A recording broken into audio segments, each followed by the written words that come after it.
Hello everyone, we're back in Space Engineers working on our base runner, and boy have I been spending a long time trying to figure out wheels and suspension and getting this thing to hopefully work.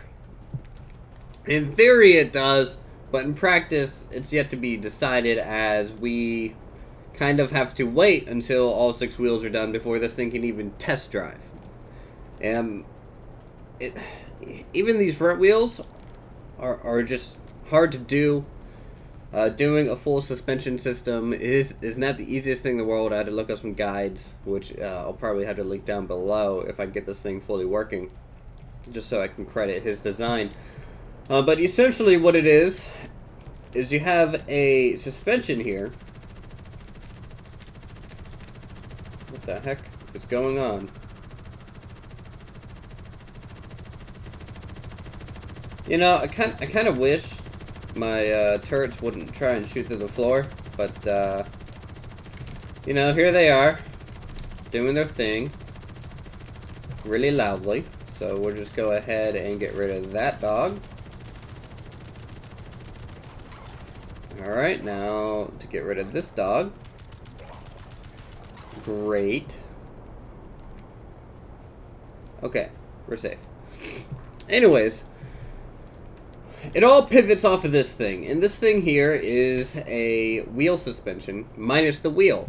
So you delete the wheel and you actually put a piston head on it because it can connect.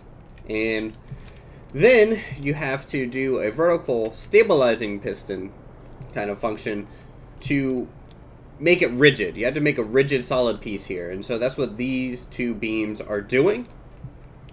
And then at that point you're allowed to do kind of your vertical suspension, which is pretty self-explanatory. You just leave it off and let the natural braking torque of the suspension govern how quickly up and down the wheels go. Now, turning, because this thing is quite heavy and bulky, is a little rough. So you can see we can turn. It's not really the tightest turning radius in the world, but to make it tighter I would have to actually kind of remove more of the hull, just so there would be zero chance of the suspension actually colliding with the rest of the armor. And then also you'll notice this vertical piece is super wobbly. The upper piece doesn't really move at all. And I'm going to be fixing that by adding a second rod connected to the upper part, and hopefully that will help stabilize it and keep it from bouncing around too much as we travel. Though the problem, I'm a little worried that it will hit this rod once the suspension is working. Basically it's just this big trial and error process that I have been working on for a while. You can see a whole bunch of trash down here that I have been trying to get things to work, cutting it off, trying again for hours. So this is Space Engineers at its finest. Very it's such a good game in a sense, but also very limiting in janky having to go about certain things. So that's where we're currently at. We need to actually center the wheel onto this thing. Might help in the long run with the weight distribution, and then also just the overall performance.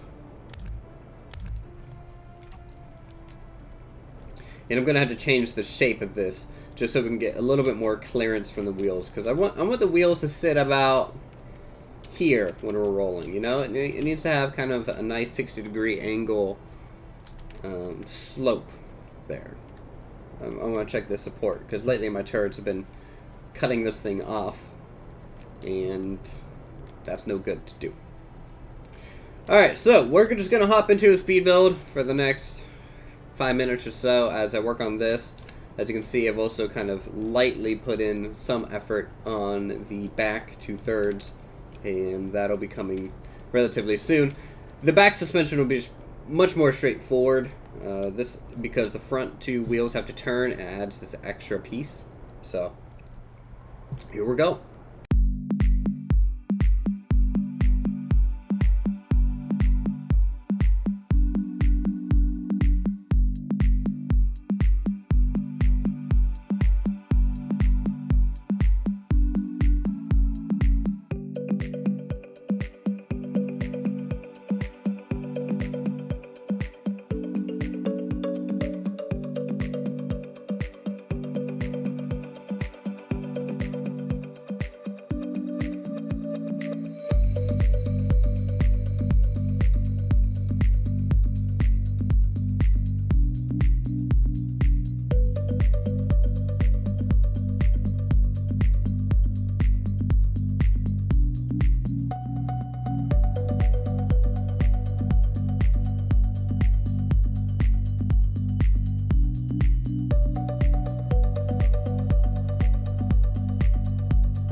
And thus, it is now rolling. The handcrafted suspension didn't turn out to be an overall good idea. The thickness and bulkiness was missing from it when I was trying to make my own, and then also the fact that rotors and things just like to explode randomly. I went through a lot of variations for a couple hours trying to figure out how to do it, and then I decided to say, screw it, we're gonna have an aesthetic piece to kind of represent where it would be, but make it stationary and solid and just use the normal suspension wheels here, and it turned out okay. So our wonderful base runner here is off its lift. It can drive, and it drives about 100 what is this, 100 meters a second, which is pretty quick. I mean, this thing is huge, and it has some get up and go. Like, if I pull off my parking brake here, you can watch how fast this thing accelerates. And it's deceptively slow, or fast you could say, because of this. The sides of it, if you're in third-person view, like, everything looks so small, and the rate that we're driving kind of feels like a normal car. But we're going 103 kilometers an hour. I don't really know what that is in miles, but it is fairly quick. I like driving in first-person view. I like doing most things in this game in first-person view, as you guys can probably tell. I'm not very good with third-person camera just because I feel like the character kind of blocks where I'm looking, and so that's why I kind of don't build in that mode. But it's not bouncing around. It's not, doing anything crazy. I feel like the wheel settings are right for it, and it's just a fairly smooth ride. I mean, it has its little bumps and things that it hits, and it'll kind of get some air, but nothing too major. The wheels aren't exploding or anything. We're not really bottoming out at all, though we definitely have enough armor if that was ever a problem, which I don't think it ever will be. So we'll just come to a stop here. Now I'll hop out, so you can see I'm starting to sculpt out the back trailer area, and you can see how much storage space we're going to have. I'll probably end up putting a refinery in here, crew quarters. There needs to be a launchable drone. There needs to be maybe 1 or 2 ground vehicles that'll be deployed. I'll see about getting maybe the ramp mod. See if I can work that in somehow. I haven't even worked out the way to get into the ship without flying yet, which is something I am going to have to do. The underside needs some work. It's rather bare bones and flat. I want to try and get some detail on here, some piping and miscellaneous vents and things. It's a large project with many hours to go, and I hope you guys enjoy the rest of the ride. Anyways, if you guys enjoyed the episode, feel free to subscribe to my channel for more creative goodness. Go ahead and hit that like button. Leave a comment down below if you have any suggestions or anything you want me to build next. And I'll see you all next time.